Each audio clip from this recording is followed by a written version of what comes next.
Здраво, здраво. Добро дојдовте на уште една дружба со видео.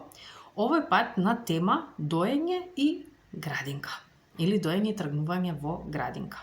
Значи, денес ќе позборуваме малку повеќе за повозрасни бебиња и дечиња над 12 месеци, кои што ги чека оној чекор, нели, физичка сепарација од родителот и плюс дополнителен предизвик тргнување во градинка. Значи нешто сосема ново во нивното секојдневие. Знам дека многумина од вас досега ми имате пишано за оваа тема, сум имала и советување за оваа тема. И најчесто нешто што добивате како коментар или што добиваат семејствата е дека бебенцето или детенцето мора да се одбие од доење, дека доењето го прави многу зависно од родителот, нели од мајката, дека особено ние бебиња или дечиња кои што заспиваат со доење за нивните попладневни дремки, тука добиваат коментари, па како ли ќе заспива детето во градинка, ако не е мајката таму да го надои. Денес сакам малку повеќе да поразговараме за оваа тема и да видиме што во принцип е реалноста. На сам почеток ќе ви кажам дека нема дефинитивно нешто кое што ќе ви даде знак како вашето дете ќе прифати градинката. Значи, секое дете си е приказно самото за себе и како сето тоа ќе го доживее, како ќе ја помине таа адаптација, си е едноставно предмет на индивидуалноста и субјективните впечатоци кои што ќе ги има тоа детенце. Зошто лактацијски консултанти би ве советувале да не го одбивате детето, напротив на она што сте го слушнале? Имено, заради тоа што самото тргнување во градинка е една промена за детето, кое што дури да е позитивно прифатено од страна на детенцето, сепак тоа е новитет. Тоа е промена на секојдневието и доењето, особено викаме кај сите, значи кај новороденчиња па се до дечиња, не е само храна, туку едноставно дава тоа представува едно сигурно капче, каде што детенцето оди, добива истовремено не само храна, добива физички контакт, добива топлина, добива сигурност. Добива на некој начин самодоверба, дека се наоѓа на сигурна територија, дека е тука во прегратките на мајката и сето тоа му овозможува многу полесно да се соочува со сите нови предизвици, заради тоа што тоа е тој психолошки концепт кога испробуваме нешто ново што знаеме дека имаме кај да се вратиме на сигурното, така го имаат и нашите бебиња и дечиња. Особено на веќе додека се поголемки. Во Македонија знаеме најчесто детенцето трга во градинка или во принцип како бебенце на 8-9 месеци од прилика со исклучоци нормално. Или ако имате можност, значи да го пратите на 12-13 месеци, тогаш исто така е на некој начин да кажем и можеби нешто полесно. Во секој случај, значи самата таа, како што кажавме, физичка сепарација и плюс новитет, затоа што детенцето сега ќе има едно ново секојдневие, промени, ќе запознае други дечиња на негова возраст, едноставно ќе почне со нив да комуницира на некаков начин или на негов начин согласно возраста. Сето тоа е една голема промена во секојдневието. И ако ние тука го ставиме нашето детенце и под стрес со тоа што ние на некој начин ќе го принудиме да се откаже од доењето, ќе го престанеме доењето, ние му правиме втора променлива во секојдневието, која што на вистина едноставно може само да ни допринесе кон многу поголем стрес. И такако може да има влијание врз целата адаптација во градинка. Имено, збор 2 околу поврзаноста на детенцето со мајката. Нема златно правило, да знаете, како што кажав, нема знаци или нема на некој начин работи кои што може да ги направите, ќе бидете 100% сигурни дека нема да имате никаков проблем. Она што може да го направите е, нели, да бидете тука за детенцето, да му ја овозможите она сигурност, она позната територија после градинка, она што викаме враќањето сепак во домот, каде што и да не чека надвор, ние знаеме дека си имаме наше сигурно катче. Од аспект на зависност, се повеќе студии има денес кои што кажуваат дека дечиња кои што уште од раѓање па понатаму имале сигурност, им било одговорено на нивните потреби, а доењето е одговор најчесто на скоро сите, да речам, потреби, кои што ги има едно бебенце па и детенце понатаму. Значи, одговарајќи на тие потреби, ние создаваме една сигурна врска, она што викаме safe attachment со нашите дечиња, и тие понатаму ја градат собствената независност.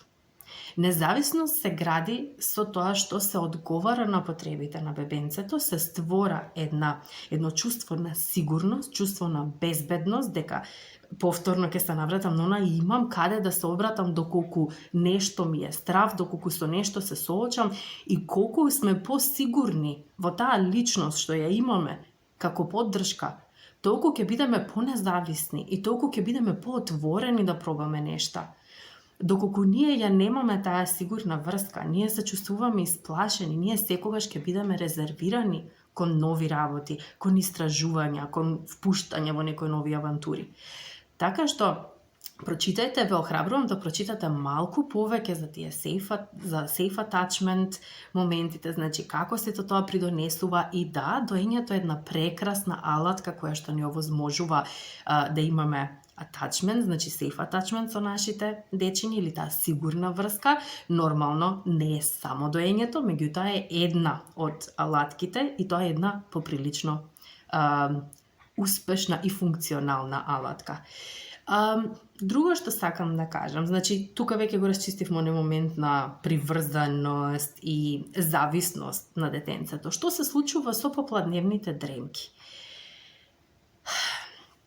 На таа возраст, кога дечињата веќе тргаат во градинка, па нека си и бебенца, значи викаме после 7, 8, 9 месеци, тука веќе знаат да препознаат кој е она примерно лице кој што им нуди грижа, значи кој се грижи за нив.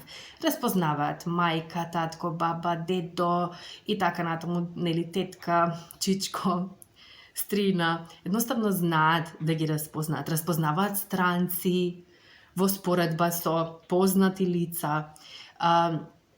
И заради тоа, нормално е дека бебињата знаат и да се ги модифицираат собствените очекувања.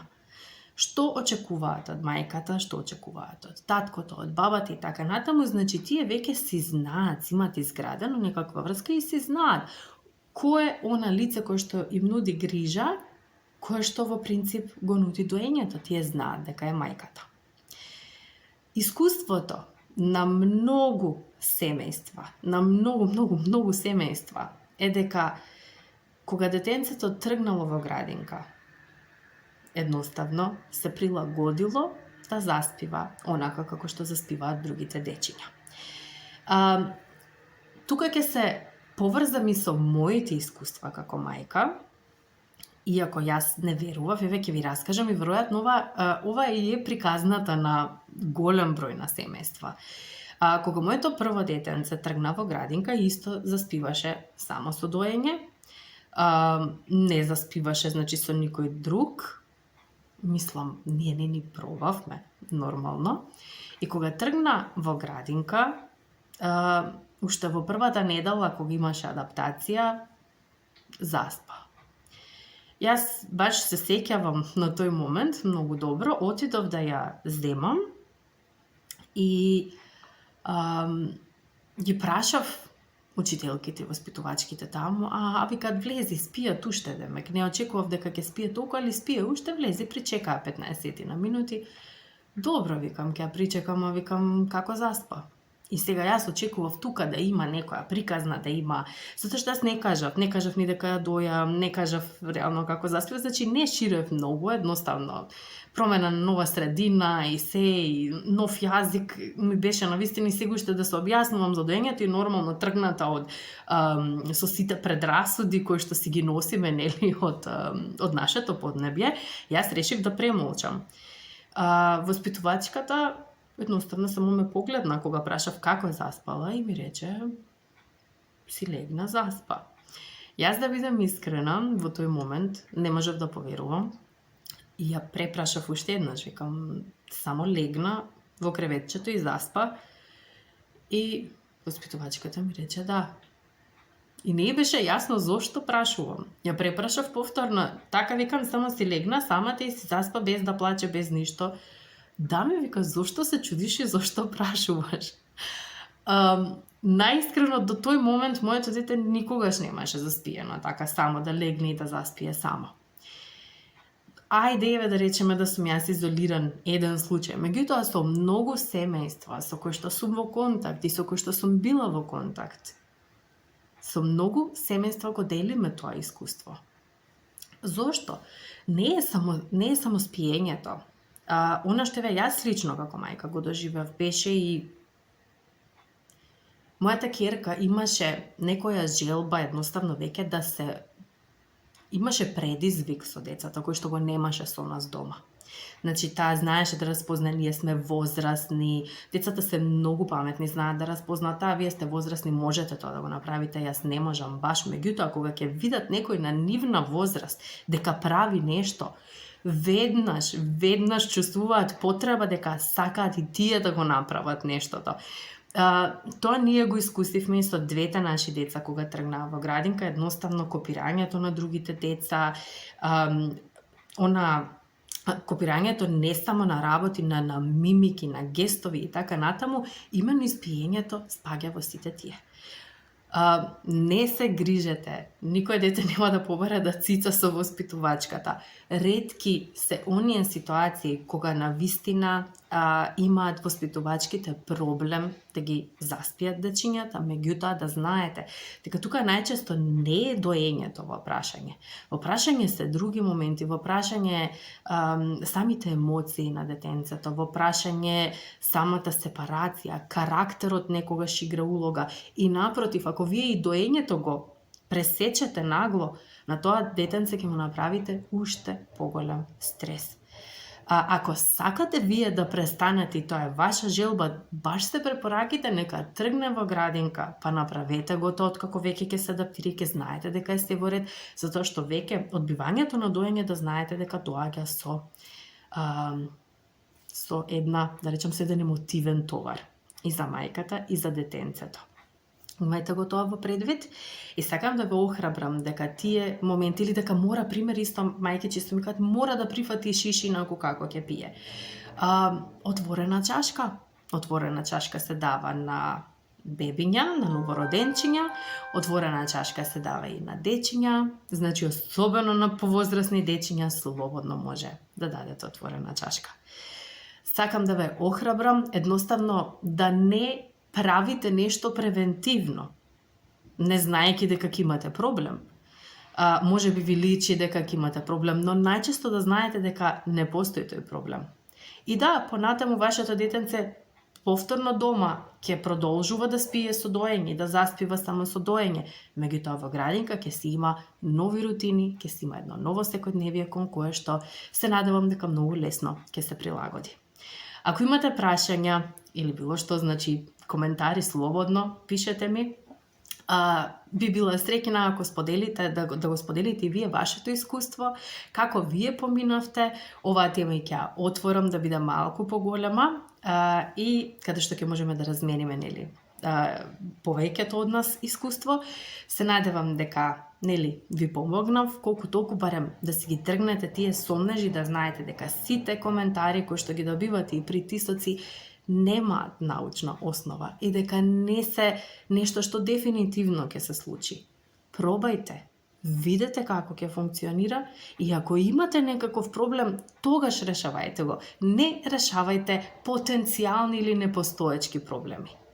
Значи, решавајте проблеми кога навистина ги има, заради тоа што овој проблем, дали детето ќе заспие или не, вие не знаете дали ќе го имате.